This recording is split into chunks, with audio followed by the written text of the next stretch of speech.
আসসালামু আলাইকুম। নির্বাচন শেষ হয়েছে, দেশে নতুন সরকার। নতুন সরকারকে অভিনন্দন জানাচ্ছি। ভোট চুরি করে হয়েছেন, নো ডাউট, এটা আপনারাও জানেন, বাংলাদেশের সব মানুষ জানে, সবাই দেখেছে কিভাবে কি হয়েছে।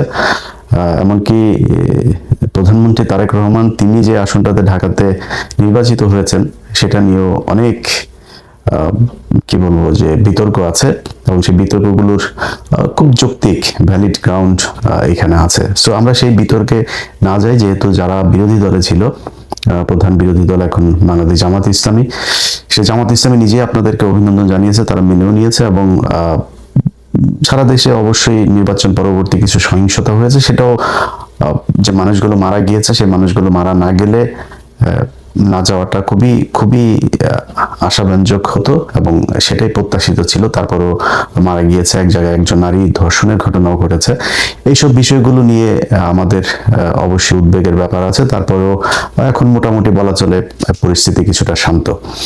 তো বিএনপির ভাইরা আপনারা অনেকের সাথে বিএনপি তো আর এই গত প্রায় সেই 2014 সালের 5 জানুয়ারি নির্বাচনের পর থেকে এখন পর্যন্ত আমি ইলিয়াস হোসেন, আমাকে আপনাদের চিনতে নিশ্চয়ই বাকি নেই। অনেক বিএনপির আমার শুভাকাঙ্ক্ষী যারা আছেন তারা বলে থাকেন যে ভাই আপনি এই নির্বাচনের আগে এসে কেন আপনি সরাসরি বিএনপির বিরুদ্ধে গেলেন, দাঁড়িপাল্লার পক্ষে ভোট চাইলেন, এটা কেন করলেন? দেখেন ভাই, আপনাদেরকে আবারও বলে রাখি, 2031 সালে বাংলাদেশে আবার যখন নির্বাচন হবে, ওই নির্বাচনে আমি দাঁড়িপাল্লার পক্ষে ভোট চাবো, এটা আপনাদের আগাম বলে রাখলাম। আপনি যদি মনে করেন যে বৃষ্টি যেদিকে ছাতা সেদিকে ধরবো, ওই চরিত্র আমার ভেতরে নাই। আপনাদের ভেতরে যদি পরিবর্তন আসে সামনে নির্বাচনে তখন দেখব, কিন্তু এই মুহূর্তে যদি আপনাদেরকে জিজ্ঞেস করি, যিনি বিএনপির খুব মানে কি বলবো যে পজিটিভ রাজনীতি যারা করেন, যারা আসলে ভারতকে অপছন্দ করেন, এই 15-16 বছর 17 বছর ধরে, এটা তো বলার অপেক্ষা রাখে না যে বিএনপির উপরেও কি পরিমাণে নির্যাতনে আওয়ামী লীগ চালিয়েছে। তো আপনাদের চোখের সামনেই ঘটেছে। আপনার দলের যিনি প্রধান আছেন তিনি এই প্রায় 20 বছর যুক্তরাজ্যে কাটাতে হয়েছে, তিনি দেশে যেতে পারেন নাই, তাকে মারা হয়েছে, তাকে হত্যার উদ্দেশ্যেই তাকে নির্যাতন করা হয়েছে। এগুলো এই বাংলাদেশে ঘটেছে। এবং খালেদা জিয়া তিনি যদি নাকি বেঁচে থাকতেন তাহলে এই নির্বাচনের পরের অবস্থাটা আরো অনেকগুলো সংকটের অনেক সহজ সমাধান হয়ে যেত। তো তিনিও যে মৃত্যুবরণটা করলেন, আমার বিশ্বাস যে তাকে তিলে তিলে মৃত্যুর মুখে ঠেলে দেওয়া হয়েছে। অনেকেই মনে করবেন যে না, উনি এখন মারা গিয়েছে এই জন্য হয়তো অভিযোগ করেন, কিন্তু ওনাকে স্লো পয়জনিং করা হয়েছে। যদি সেটা করা নাও হয়ে থাকে, উনি যতদিন ধরে দেশের বাইরে চিকিৎসার জন্য যেতে চাচ্ছিলেন, তাকে চিকিৎসার জন্য যেতে দেওয়া হয় নাই, অহেতুক তাকে জেলখানায় আটকে রাখা হয়েছে, তাকে মৃত্যুর মুখে ঠেলে দেওয়া হয়েছে। এটা অস্বীকার করার কোনো কারণ নেই। তো এই যে নির্যাতনগুলো চলেছে, আপনাদেরকে একদম মুখ পুছে ফেলার, মানে বিএনপির কিছু লোকজনের অবস্থা দেখলে মনে হয় যেন আমরা তাদের বিশাল আকারের শত্রু। ভাই, নির্বাচনে আপনি যদি চান কোনো প্রতিদ্বন্দ্বী আপনার থাকবে না, সবাই আপনার পক্ষে কথা বলবে, তাহলে তো হাসিনা যেরকম নির্বাচন করেছে সেই নির্বাচন হবে। আপনাকে প্রতিদ্বন্দ্বী নিতে হবে, এবং প্রতিদ্বন্দ্বীদের চাইতে ভালো আপনাকে করে নির্বাচনে জয়ী হতে হবে। এটা এবার যেমন ছিল, সামনে যখন নির্বাচন হবে সেই নির্বাচনে আপনাকে মাথায় এটা রাখতে হবে। এবং সেই প্রিপারেশন যদি আপনার না থাকে, এবার জামাত ইসলামের সাংগঠনিকভাবে তারা আপনাদের সাথে হয়তো খুব নমনীয়ভাবে, দেশের একটা ক্রান্তিকাল চলছিল, এই মুহূর্তে দেশের ভিতরে যদি বিশৃঙ্খলা, আমি আল্লাহর কসম করে আপনাদেরকে একটা কথা বলছি, আমি নির্বাচনের পরে জামায়াতের আমিরের সাথে কথা বলেছি, সেই কথার ভিতরে একদম উনি যা বলেছেন, আল্লাহর কসম করে বলছি, আগে বলছি, উনি যা বলেছেন সেই কথাটাই আপনাদেরকে বলি। ওনার মুখ দিয়ে বললে হয়তো আপনাদের বিশ্বাস নাও হতে পারত। আমি ওনাকে জিজ্ঞেস করেছিলাম যে আপনারা নির্বাচনের দিন যখন সন্ধ্যার পরে বিভিন্ন কেন্দ্রে ভোট গণনা শুরু হওয়ার পরে আমরা প্রথম দিকে দেখলাম যে সবগুলো আসনে সবগুলো কেন্দ্রের ভোট যখন ফলাফল প্রকাশ হচ্ছে, তখন দেখা যাচ্ছে যে দাঁড়িপাল্লার ভোট বেশি। হঠাৎ করে বিভিন্ন জায়গায় ভোট গণনা বন্ধ হয়ে গেল। প্রথমে নির্বাচন কমিশনের যে ওয়েবসাইট, সেখানে দেখাচ্ছিল একদম প্রথম পরপর 5টা দাঁড়িপাল্লার, একটা ছিল ধানের শীষের। তো সম্ভবত টাঙ্গাইল 5 বা কোন একটা আসনের ফলাফল দেখাচ্ছিল যে ধানের শীষের, আর সবগুলো দাঁড়িপাল্লার।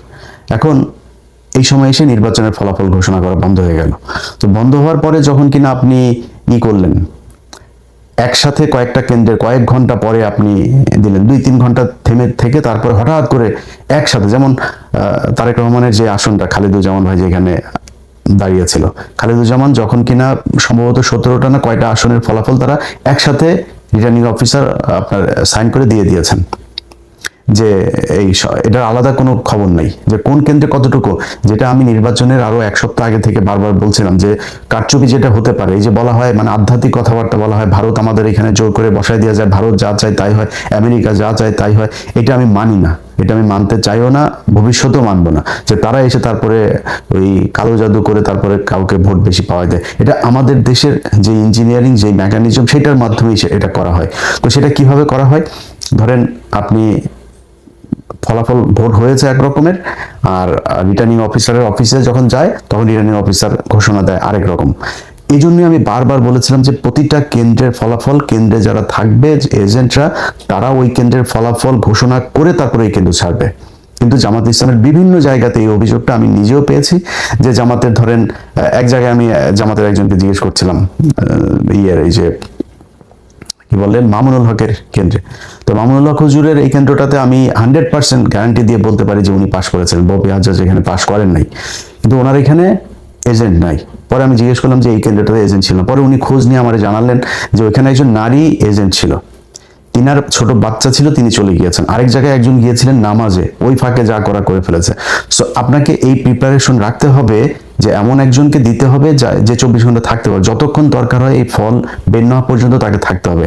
এরকম ঘটনা নিশ্চয়ই আরো অনেক জায়গাতেই ঘটেছে, এই ঘটনাগুলোকে যাতে ঘটানো না হয় সেটা ব্যবস্থা করতে হবে। তো আমি সাহেবকে জিজ্ঞেস করলাম যে আপনারা যখন ফলাফল দেখলেন যে কয়েক ঘন্টা বন্ধ রেখে এরপরে এই ফলাফল দেওয়া হলো, হঠাৎ করে 10টা 15টা 20টা কেন্দ্রের একসাথে ফলাফল দেওয়া হচ্ছে, এই 2-3 ঘন্টা যখন বন্ধ ছিল আপনাদের নিশ্চয়ই মনে আছে, চ্যানেল 24, 71 টিভি, সময় টিভি, তারপর আরো কয়েকটা টেলিভিশন আছে, এরা আপনার রেজাল্ট দেওয়া শুরু করলো কি যে সব জায়গায় বিএনপি, সব জায়গায় বিএনপি। জামাতের যে আসনগুলো আমি নিজে ধরেন যেগুলোর খবর জানছিলাম, যেমন আমার বাসার চুয়াডাঙ্গাতে, আমি চুয়াডাঙ্গার দুটোতেই রেজাল্ট পেয়েছি যে দুটো জিতে গিয়েছে, কুষ্টিয়াতে 3টা রেজাল্ট পেয়েছে জিতে গিয়েছে, নীলফামারীতে জিতেছে, সাতক্ষীরাতে জিতেছে, যশোরে খবর পেয়েছে, কিন্তু সেগুলো রেজাল্ট দেওয়া হচ্ছে না, সেগুলো বলছে না, সব বিএনপি বিএনপি বিএনপি, এবং মানে আজগুবি রেজাল্ট দিয়ে দেওয়া হচ্ছে চ্যানেল 24, তারপরে এই সময় 71 এই টেলিভিশনগুলোতে। তা আমি সবাইকে বললাম যে আপনারা এই সময়টাতে আপনারা কোনো প্রতিবাদ করলেন না কেন? যখন দেখলেন যে আপনাদের রেজাল্ট আর দেওয়া হচ্ছে না, ওই জায়গায় তো আপনাদের উচিত ছিল। ঢাকা 8, মির্জা আব্বাস কখনোই পাশ করে নাই।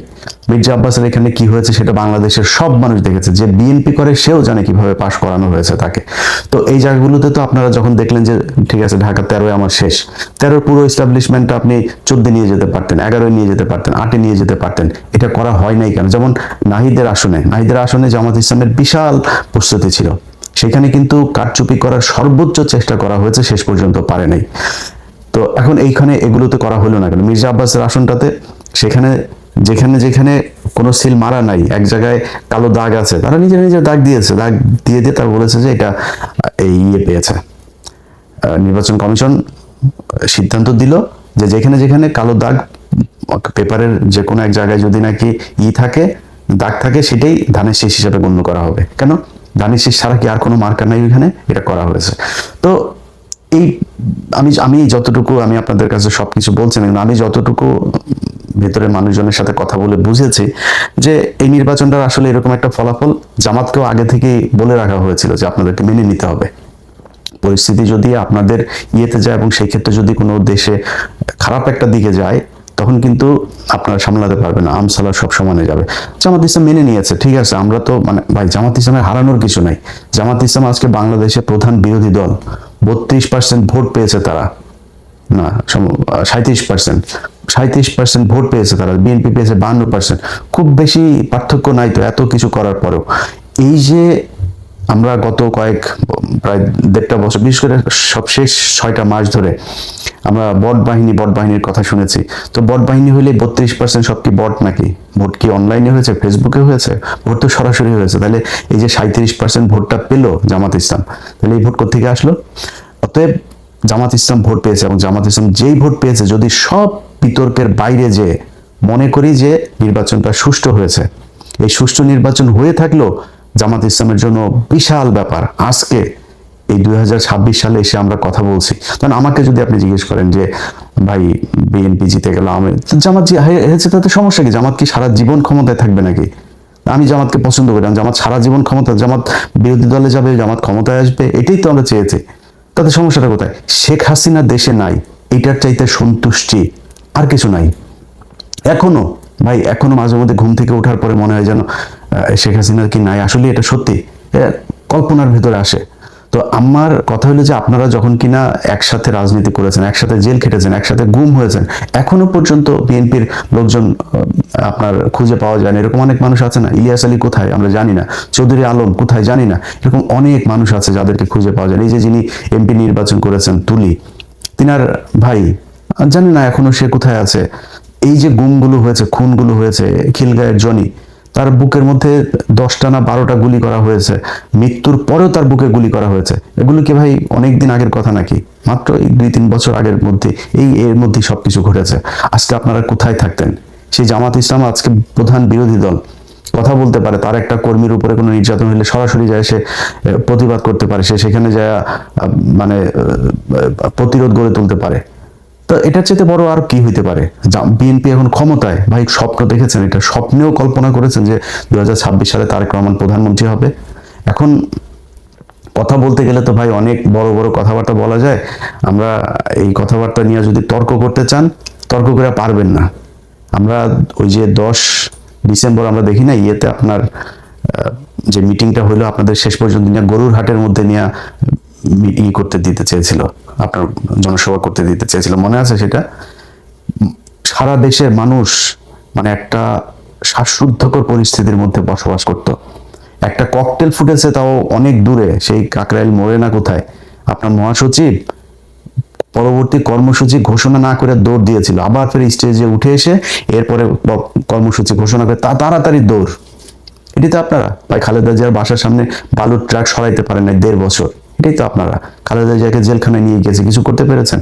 কি করতে পেরেছেন? চিকিৎসা, এই যে মহিলাটাকে চিকিৎসা নিতে দেওয়া হয়নি, বাড়িতে ছিল তখন, তো জেলখানায় না, বাড়িতে ছিল, সেখান থেকেও তাকে বিদেশে নিতে দেওয়া হয়নি। কি করেছেন তার জন্য? মহিলা মারা গিয়েছে, এই তিলে তিলে ধুকে ধুকে তারপরে মারা গিয়েছে।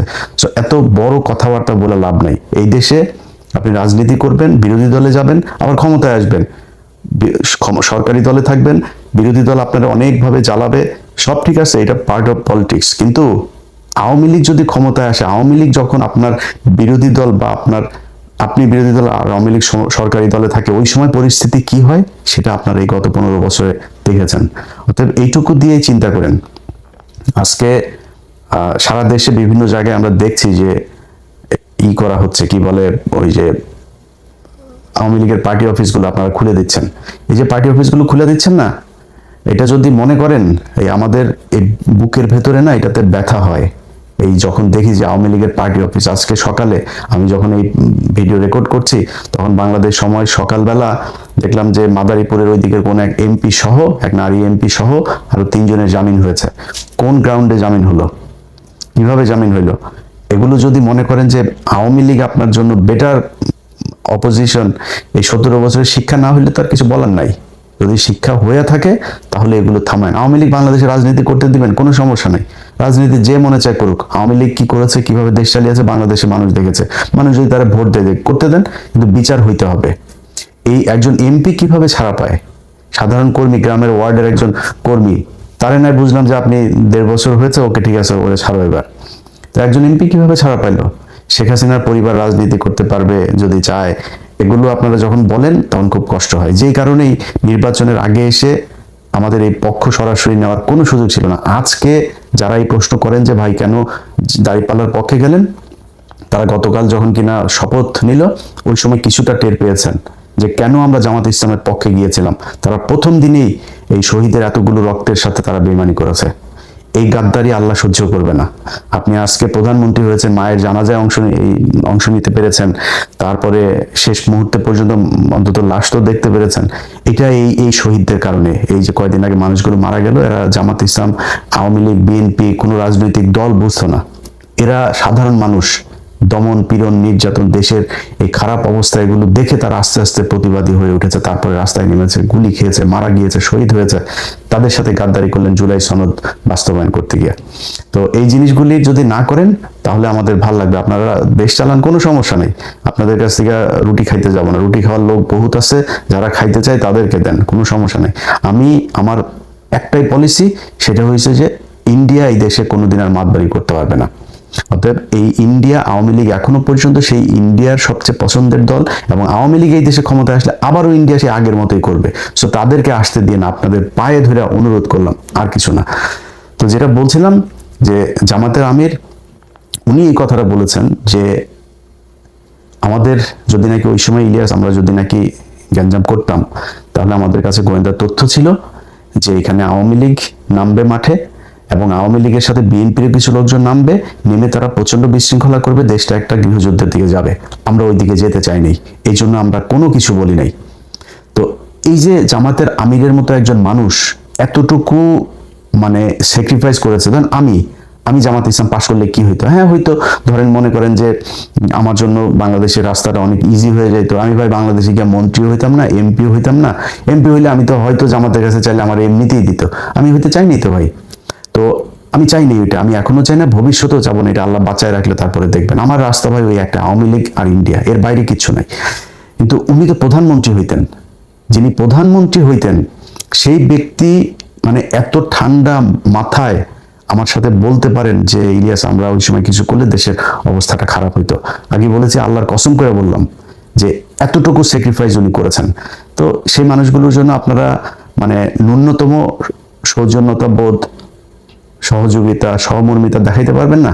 এদেরকে আক্রমণ করে কথা বলতে হবে। চারিদিকে যে অবস্থা, সেই 71 রাজাকার টাজাকার এইসবগুলো কথা বলা, যে বডি ল্যাঙ্গুয়েজ আপনার গত 2-3 দিন সালাউদ্দিন, আমির খসরু আর হইল গিয়া এই মির্জা ফখরুল কথা বলেছে ভাই, এইটা যদি এই চেহারা যদি তাদের আজ থেকে 5 বছর আগে দেখতাম, প্রশ্নই আসে না আওয়ামী লীগের বিরুদ্ধে এত ফাইট করতাম, নিজের পরিবার সবাইকে এত বিপদে ফেলে দিয়ে, কখনই করতাম না। তো যাই হোক, আজকের এই ভিডিওটা যে কারণে আপনাদেরকে কথাগুলো যে কারণে বললাম, সেটা হচ্ছে যে ভাই আপনারা ক্ষমতায় এসছেন, দেশ চালান, কোনো সমস্যা নাই। আপনাদের যে মন্ত্রিসভা গঠন করেছেন, এই মন্ত্রিসভা আমরা এদেরকে আগেই চিনি। ধরেন একজনের কথা বলি, এই যে ইকবাল হাসান মাহমুদ টুকু, না এই ইকবাল হাসান মাহমুদ এই এই বদমাইশ না, সেই যে বিদ্যুৎ চুরি করেছিল, যে বিদ্যুৎ খাতে যে লুটপাট করেছিল, এই বদমাইশই তো। সেই বদমাইশে আবারও আপনারা সেই বিদ্যুতের খাতেই দিয়েছেন। আপনার এই চোর আপনার সালাউদ্দিন তারে স্বরাষ্ট্রমন্ত্রী বানিয়েছেন। এরকম আরো অনেক চোর আছে, যে চোরেদেরকে আপনারা আবার বসে, কিছু ভালো মানুষও আছে, এই যে আলতাফ হোসেন চৌধুরী লোকটা যদি আসতো দিতে অনেক ভালো লাগতো। ওই যে সাকা চৌধুরীর ছেলে হুমায়ুন কাদের চৌধুরী, উনি যদি আসতো অনেক ভালো লাগতো। নতুন ইশরাক এসেছে, একটা ভালো পছন্দ। তারপর এরকম আরো আরো অনেকেই ছিল যাদেরকে আপনারা আনতে পারতেন। এটা আমাদের আলোচনার বিষয় না যদিও, কিন্তু এখানে যে চোরগুলোকে এনেছেন, এই চোরগুলো দিয়ে এই যে মির্জা কি বলে ফখরুল ইসলাম আলমগীর, এই মির্জা ফখরুল ইসলাম আলমগীরের ভাই তো মনে করেন এখন লুটপাট করে মানে অস্থির বানায় দিবে। আপনার হাতে রিজার্ভ আছে কত ভাই? রিজার্ভ কত? ডক্টর ইউনূস তো তেনা তুনা পেঁচায়া, আকুর বিল বাকি, আদানির বিল বাকি, বিশ্বব্যাংকের বাকি, কিস্তি বাকি, IMF এর কিস্তি বাকি, বিভিন্ন বাকিটা কি করে শেষের দিকে এসে আমরা $29 বিলিয়ন রেখে গেলাম। এই $29 বিলিয়ন ভাই, এই রোজার পরই অবস্থাটা দেখেন না, অলরেডি ডলারের দাম ঊর্ধ্বমুখী। আজকে জ্যাকসন আইটি গিয়েছিলাম, দেখলাম যে আমি গত 3-4 দিন আগে জ্যাকসন আইটি গিয়ে দেখলাম কত যেন আজকে তার চাইতে $1 বেশি, তো ডলারের দাম বেড়ে যাচ্ছে। তারপরে জিনিসপত্রের দাম, এখন এই যে রমজান এসেছে, জিনিসপত্রের দাম বাড়ানো, নানান চ্যালেঞ্জ সরকারের হাতে। তো এই যে জায়গাগুলো আপনারা এমনিতেই তো ভাই অস্থিরতার মধ্যে থাকবেন, তার উপরে এসে আবার এখন রাজনৈতিক যে বিরোধী দলটা আপনাকে সহযোগিতা করতে যাচ্ছে, সেই বিরোধী দলটাকে আপনি খোঁচায় আবার সেই 71-72 এসব 71-72 ট্যাবলেট বাংলাদেশের মানুষ আর খাবে না। আপনার ওই যে ইয়েতে 32 নাম্বার ভেঙে দেওয়া হয়েছে না, এই 32 নাম্বার আবার ওইখানে ওইটার করেন, যেহেতু আওয়ামী লীগের অফিস টফিস খুলে দিচ্ছেন, তো 32 নাম্বার আবারও মেরামত করেন, আবারও ভাঙা হবে, এটা নিয়ে কোনো ডাউট নাই। এইভাবে আপনারা যদি নাকি আওয়ামী লীগকে রিহ্যাবিলিটেট করতে চান, করতে পারেন, করে যান, দেখেন কতটুকু আওয়ামী লীগ আর আপনারা সব এক হইয়া তারপরেও জামাতের সাথে 5 বছর পরে লাগতে আইসেন, দেখেন তারপরে জামাতের ভোট কত আছে আর আপনাদের দুইটারে মিলায় ভোট কত আছে। তো যারে জুতা দিয়ে পেটাইলেও যার লজ্জা হয় না, তারে তো আর থাপড়ায় লাভ নাই, তাই না? তো জুতা দিয়ে পেটাইছে আওয়ামী লীগ, তারপরে আওয়ামী লীগই ভালো, আওয়ামী লীগের লোকজনের আপনাদের এত প্রীতি আওয়ামী লীগের সাথে, তো করেন, সমস্যা কোথায়? আপনারা চালাইতে থাকেন আওয়ামী লীগ নিয়ে, মানুষ এগুলি দেখছে। আপনি যদি মানুষের মাইন্ড রিড করতে না পারেন, তাহলে এই আওয়ামী লীগের যে অবস্থা হয়েছে, আপনাদের অবস্থা ঠিক ওরকমই হবে। আপনারা আওয়ামী লীগ এবং এই ইন্ডিয়ার আজকে এই জুলাই আন্দোলনের একদম মূল এজেন্ডা ছিল হচ্ছে এই দুইটা, যে আওয়ামী লীগ ইন্ডিয়া এই দুইটার ব্যাপারে মানুষ এত পরিমাণে খেপেছিল, সেই দুইটারই আপনারা বিশাল প্রীতি দেখাইতে যাচ্ছেন। মন্ত্রী পরিষদটা আমি যদি নাকি নাম ধরে ধরে বলি, ওনার যত সব প্রভাবশালী লোকজন তো, আর নতুন করে আর বিতর্ক বাড়াই না, বাট আমার কাছে মনে হয়েছে যে একদম 8-10 জন একদম ইন্ডিয়ার মানে পয়দা করা মন্ত্রী এখানে বানানো হয়েছে, একদম চিহ্নিত ইন্ডিয়ান রয়্যাল এজেন্ট, তাদেরকে এখানে মন্ত্রী পরিষদে বসানো হয়েছে। তো সেই মানুষগুলিকে নিয়ে আপনারা বাংলাদেশের মানুষের সাথে তামাশা করলেন, জুলাই সনদই করলেন না, করতে থাকেন, সমস্যা নেই। এই পৃথিবী শুধু 5 বছরের জন্য না। আজকে আপনারা যে এই চেয়ারে বসে আছেন, এই চেয়ারে আপনাদের যে বহু প্রতাপশালী শেখ মুজিব ছিল, বহু প্রতাপশালী শেখ হাসিনা ছিল, আজকে তাদের অবস্থা কোথায়? শেখ হাসিনার দিন কাটে এখন, আগে 2-1 বোতল খাইতে, এখন মনে হয় 8-10 বোতল ফেন্সিডিল খায় তার দিন কাটে। কোথায় সে আওয়ামী লীগ? আর আওয়ামী লীগের লোকজনরে বললে তারপরে শেষ করি, ভাই তোদের যদি লজ্জা শরম কিছু থাকতো, তোরা আবার এখন ফেসবুকে করিস। ওই তারেক রহমানের মেয়ের একটা ভিডিও বের হয়েছে, সেই ভিডিও দিয়া তারপরে এক জায়গায় দেখলাম লিখেছে যে ওদের শেখ পরিবারের মেয়েরা নাকি বিশাল আকারের সম্মানিত, তারা নাকি জীবনে, তোদের শেখ পরিবারের একটার জামাই হইল গিয়া ইহুদি, একটার বউ খ্রিস্টান, একটার যায় আকাম কুকাম করিস ইন্ডিয়াতে, তোদের তো বাংলাদেশে কিছুই নাই।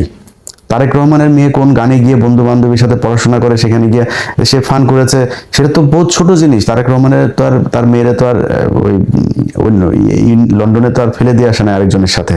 ওরা এটা নিয়ে করে, ওদের যদি লজ্জা শরম কোনো কিছু যদি থাকতো, ওদের যেভাবে জুতায় বাংলাদেশের মানুষ পাঠিয়েছে, ওরা এতদিন অন্তত মানে পায়ে ধরে হাতে ধরে মাপ চাইতো যে ঠিক আছে আমরা যা ভুল করেছি আর ভুল করবো না। ওরা আবার ঘাট তারাম করে এখনো ভাব মারে, ওরা আবার নাকি নাই করে তারপরে পোক্ত হয়ে বাংলাদেশের রাজনীতি শুরু করবে। প্রায় তোদের জন্য তুই মনে করিস না যে এই বিএনপি তোদেরকে সাপোর্ট দিয়ে রাখবে, বাংলাদেশের মানুষ সব মারা গিয়েছে? এত মারা যায়নি তো। এই জামাত শিবির আছে যে অবস্থানে আছে না, এর চেয়ে তারও ভয়ঙ্কর, খুব ভার্নারেবল একটা পজিশনে থেকেও কিন্তু তারা এই দেশে ফাইট করেছে, পালায় যায়নি কেউ, রাজনীতি করেছে এই দেশে। এখন তো তাদের অবস্থা অনেক ভালো, চাইলেই উপরে ফেলা যাবে না, একদম নিষিদ্ধ করে এগুলি করা যাবে না। আওয়ামী লীগই তাদেরকে একদম পরিপূর্ণ করে দিয়ে গিয়েছে। যাদেরকে এতদিন বলা হইতো যে রাজাকার ছিল, মুক্তিযুদ্ধের সময় জীবিত ছিল, সব ফাঁসি দিয়ে দিয়েছে। এখন কি বলবি? এখন এদেরকে রাজাকার বলবি, এদেরকে ফাঁসি দিবে, এদের বিচারে আওতায় আনবি, কি নিয়ে আনবি? চাঁদাবাজিও করে না, ধান্দাবাজি করে না, টেন্ডারবাজি করে না, মানুষের মেয়ে মানুষের দেখলে ইপটিজিং করে না, কিছু করে না, তো তাদেরকে তুই নিবি কেমনে? আবার এই হাসিনার মতো ওই যে ইন্ডিয়ারে নিয়ে তারপর ওইভাবে, ওইটা অত ইজি হবে না বিষয়টা। তো এটা করতে আসলে সেই পরিস্থিতি কি হয় সেটা বাংলাদেশের মানুষ দেখিয়েছে জুলাই মাসে। যদি এরকম পরিস্থিতি আবার আসে, মানে দেশের মানুষ আবার রক্ত দেবে। রক্ত দিলে আমার মনে হয় যে ভুল করেছে, যে চোর বাটপার আন্তর্জাতিক ন্যাশনাল সব চোর বাটপারদেরকে বসাইছিল, ওরকম চোর বাটপার ইনশাল্লাহ আর বসবে না। একদম শুরু থেকে মানুষ বলবে, আমরাও মানে ওই খোলা পানিকে আমরা ওই যে দই মনে করেছিলাম, চুন দেখে আমরা দই মনে করেছিলাম, ওইটারে মনে করে তারপরে সবার কত প্রশংসা। আমি নিজেই বলেছি এই ইউনূসকে 20 বছর চাই ভাই, প্রতিটা উপদেশটা চুরি করতে করতে দেশটার একদম ধ্বংস করে দিয়ে গিয়েছে। তো এই ধ্বংসস্তূপ থেকে তারেক রহমান টেনে উঠাবে, এটাই বিশ্বাস। মন্ত্রী পরিষদ নিশ্চয়ই উইদিন 6 মান্থ বা 1 বছরের মধ্যে এটার পরিপূর্ণ একটা হবে, নিশ্চয়ই তারেক রহমান সেই জায়গায় নিয়ে আসবে। আর ভাই আপনারা যারা মন্ত্রী টন্ত্রী এমপি টেমপি আছেন, চুরি করার সুযোগ পাবেন, কিন্তু দেশের একদম ওই দেউলিয়া বানায় তারপরে যদি চুরি করতে যান তাহলে কিন্তু সমস্যা হবে। যাই হোক, ভালো থাকেন। আপনাদের কাছে বিচার দিয়ে রাখলাম, যারা বাংলাদেশে বিএনপি করেন ভাই, আপনাদের কেন্দ্রীয় নেতারা সোল্ড হইতে পারে, আপনারা বিশাল বড় দল, আপনাদের এই দলে অনেক মানুষ আছে এবং এই দলের বেশিরভাগ মানুষই ভারত বিরোধী, আওয়ামী লীগ বিরোধী। আমি আজকে কিছুক্ষণ আগে ভিডিওটা করার ফরিদপুরে দেখলাম যে তারা অফিস খুলেছে, আবার বিএনপির লোকজন গিয়ে সেই অফিসে তালা মেরে দিয়ে এসেছে। আপনাদেরকে স্যালুট। যারা তৃণমূলের নেতা কর্মী আছেন ভাই, মির্জা ফখরুলদের সমস্যা হয় না। মির্জা ফখরুলের মেয়ে অস্ট্রেলিয়া ছিল, তার ঘর জামাইটা অস্ট্রেলিয়া ছিল, টাকা পাঠায়, আওয়ামী লীগই টাকা পাঠাইতো, তারা ভালো থাকে। আপনাদের সালাউদ্দিনের শিলংয়ে নিয়ে ভিআইপি রিসোর্টে নিয়ে রাখে, এদের সমস্যা হয় না, সমস্যা আপনাদের হয়। সো আপনাদের চোখের সামনে যদি আওয়ামী লীগের অফিস খুলবে, তারা রাজনীতি করবে এই দেশে, এটা দেখতে যদি আপনাদের ভালো লাগে তাহলে কোনো সমস্যা নেই। আমরাও তো ভাই খারাপ নাই, আমরা তো দেশে জেল খাটি নাই, আমরা দেশে পুলিশের দৌড়ানি খাইনি, আপনারা খেয়েছেন। আপনাদের যদি সেটার পরে লজ্জা না হয় তাহলে আর কি করেন।